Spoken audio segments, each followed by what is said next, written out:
تھوڑی دیر اور سن لو داستان رنج و غم، تھوڑی دیر اور سن لو داستان رنج و غم، صبح ہونے تک نہ جانے ہم کہاں ہوں گے۔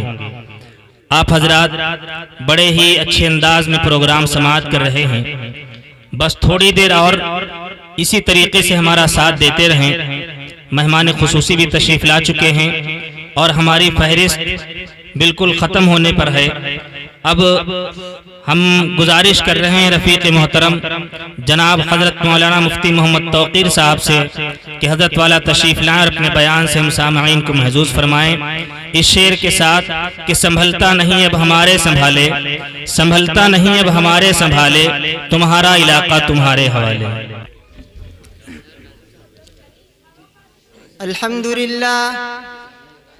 الحمد لله نحمده ونستعينه ونستغفره ونؤمن به ونتوكل عليه ونعوذ بالله من شرور أنفسنا ومن سيئات أعمالنا من يهده الله فلا مضل له ومن يضلله فلا هادي له ونشهد أن لا إله إلا الله وحده لا شريك له ونشهد أن سيدنا وسندنا وإمامنا ومولانا محمدا عبده ورسوله قال الله تبارك وتعالى أعوذ بالله من الشيطان الرجيم بسم الله الرحمن الرحيم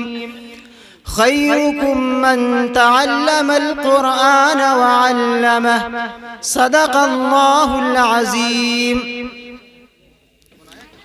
میرے محترم دوستو اور میری پردہ نشین ماؤں اور بہنوں، قابل مبارک ہیں وہ بچے جنہوں نے محنت کر کے تیاری کی اور اس جلسے کو کامیاب بنایا۔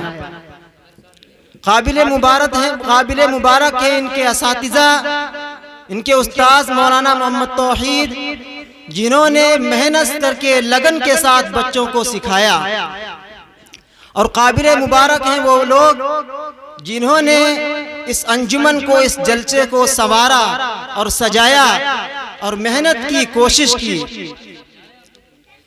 میرے محترم دوستو، نبی کریم صلی اللہ علیہ وسلم نے ارشاد فرمایا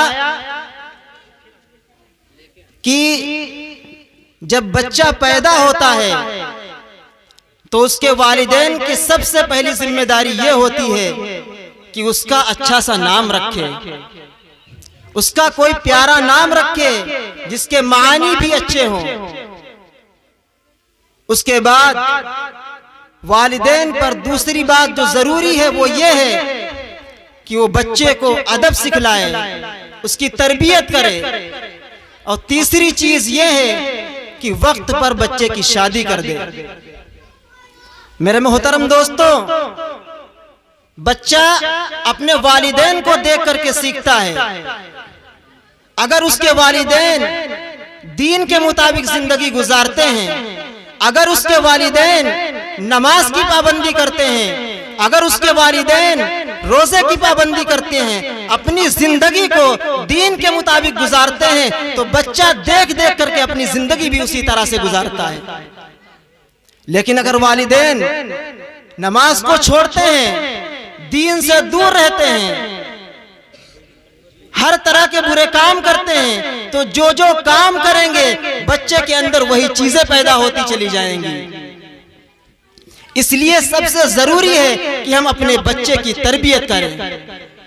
آج ہم سب سوچیں کہ کتنے لوگ نماز نہیں پڑھتے، مسجدیں خالی پڑی ہوئی ہیں، بتائیے ہمارے بچے نماز پڑھیں گے؟ بالکل نہیں پڑھیں گے۔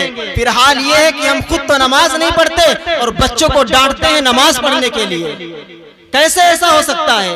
جب اگر ہم چاہتے ہیں کہ ہمارا بچہ نمازی ہو جائے، دیندار ہو جائے، ہمیں ڈانٹنے کی بالکل ضرورت نہیں، بلکہ ہم دین کے مطابق زندگی گزارنے لگے، نمازوں کی پابندی کرنے لگے، بچہ خود بخود دیندار ہو جائے گا۔ اور اس سلسلے میں یہ بات یاد رکھیے کہ یہ ضروری نہیں ہے کہ بچہ 10 سال کا ہو، 15 سال کا ہو، 20 سال کا ہو تبھی ہم اس کی تربیت کریں گے. نہیں، بچہ جب ماں کے پیٹ کے اندر ہوتا ہے بچے کی تربیت اسی وقت سے شروع ہو جاتی ہے. خواجہ بختیار کاکی رحمت اللہ علیہ کا واقعہ مشہور ہے. جب وہ پیدا ہوئے تو آدھے قرآن کریم کے حافظ تھے. ان کی والدہ سے پوچھا گیا کہ آپ کون سا عمل کرتی تھیں کہ آپ کا بچہ پیدا ہوا ہے تو آدھے قرآن کریم کا حافظ ہے؟ تو ان کی والدہ نے کہا کہ میں روزانہ آدھا قرآن کریم پڑھا کرتی تھی، روزانہ آدھا قرآن کریم پڑھتی تھی. اس کا نتیجہ یہ ہوا کہ خواجہ بختیار کاکی رحمت اللہ علیہ جب پیدا ہوئے تو آدھے قرآن کریم کے حافظ ہو کر کے پیدا ہوئے. ذرا سوچنے کی بات ہے، ہم یہ چھوٹی چھوٹی چیزوں پر غور نہیں کرتے. بچہ جب پیٹ کے اندر ہوتا ہے تو ماں جو بھی کام کرتی ہے بچے کے ذہن کے اندر وہ ساری چیزیں نقش ہوتی چلی جاتی ہیں. ہماری ماؤں کا حال یہ ہے کہ ٹی وی دیکھتی رہتی ہیں، سیریل دیکھتی رہتی ہیں، پورا دن موبائلوں کے اندر گزار دیتی ہیں. بتائیے بچہ ولی پیدا ہوگا یا نالائق پیدا ہوگا؟ اگر ہم چاہتے ہیں کہ ہمارا بچہ ولی پیدا ہو، جنید بغدادی پیدا ہو، خواجہ بختیار کاکی رحمت اللہ علیہ جیسا پیدا ہو، تو پہلے ہمیں اپنے آپ کو بنانا ہوگا. بچے کی تربیت اپنے جب پیٹ کے اندر بچہ ہوتا ہے اسی وقت سے شروع کرنی ہوگی. بعد میں اگر ہم کتنا بھی تربیت کرنا چاہیں بہت مشکل کام ہے. ماں کی گود بچے کے لیے تربیت گاہ ہے. باپ ہر وقت گھر میں نہیں رہتا ہے، ماں ہر وقت گھر میں رہتی ہے. بچہ ماں کی آنکھوں کے سامنے رہتا ہے. ماں کے اوپر ذمہ داری سب سے زیادہ ہے کہ وہ اپنے بچے کی اچھی تربیت کرے، اس کے اوپر نظر رکھے. میرا بچہ کیا کر رہا ہے، کہاں جا رہا ہے، کس کے ساتھ جا رہا ہے، کہاں اٹھ رہا ہے، کہاں بیٹھ رہا ہے. اگر ہمارا بچہ رات میں دیر سے آتا ہے تو ہماری ذمہ داری ہے ہم پوچھیں کہ اتنی دیر تک بچہ کہاں تھا. علماء نے لکھا ہے کہ اگر بچہ زیادہ دیر تک غسل بھی کرتا ہے تب بھی والدین پر ذمہ داری ہے کہ وہ پوچھے اتنا ٹائم کیوں لگ رہا ہے. اتنی تربیت کی ذمہ داری ہے والدین پر. لیکن والدین کا حال یہ ہے کہ تربیت نہیں کرتے. جب بچہ بگڑ جاتا ہے تو علماء کے پاس جاتے ہیں کہ ہمارا بچہ بگڑ گیا ہے. بچہ بگڑا نہیں ہے بلکہ والدین نے بگاڑ رکھا ہے. ماں کی گود بچے کے لیے تربیت گاہ ہے. اسی طرح سے مدارس بھی بچوں کے لیے تربیت گاہ ہیں. جس طرح سے ماں کے سامنے رہ کر کے بچہ تربیت حاصل کر سکتا ہے، اسی طرح سے جب دینی مدارس کے اندر جائے گا تب بھی بچہ تربیت حاصل کرے گا، اپنے استاذوں کی نگرانی میں ہوگا. حضرت بایزید بسطامی رحمت اللہ علیہ کا واقعہ لکھا ہے کہ جب وہ پیدا ہوئے اسی وقت سے ان کی ماں کو فکر ہو گئی کہ ہم اپنے بچے کو کہاں بھیجیں، اپنے بچے کی تربیت کس طرح سے کریں. کہیں میرا بچہ آوارہ لڑکوں کے ساتھ نہ گھومنے لگے، کہیں میرا بچہ لفنگوں کے ساتھ نہ گھومنے لگے. ان کے ذہن میں ہر وقت یہ سوال گھومتے رہتے تھے کہ ہم اپنے بچے کی کس طرح سے تربیت کریں. کیا معلوم بچہ گھر سے باہر نکل جائے کس کے ساتھ ہو لے.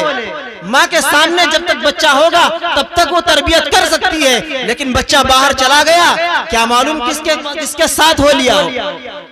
بایزید بسطامی رحمت اللہ علیہ کے والدہ کو ہر وقت یہ فکر رہتی تھی. چنانچہ جب وہ تھوڑا بڑے ہوئے تو انہوں نے سوچا کہ ہم اپنے بچے کو ایک مدرسے کے اندر بھیجیں گے.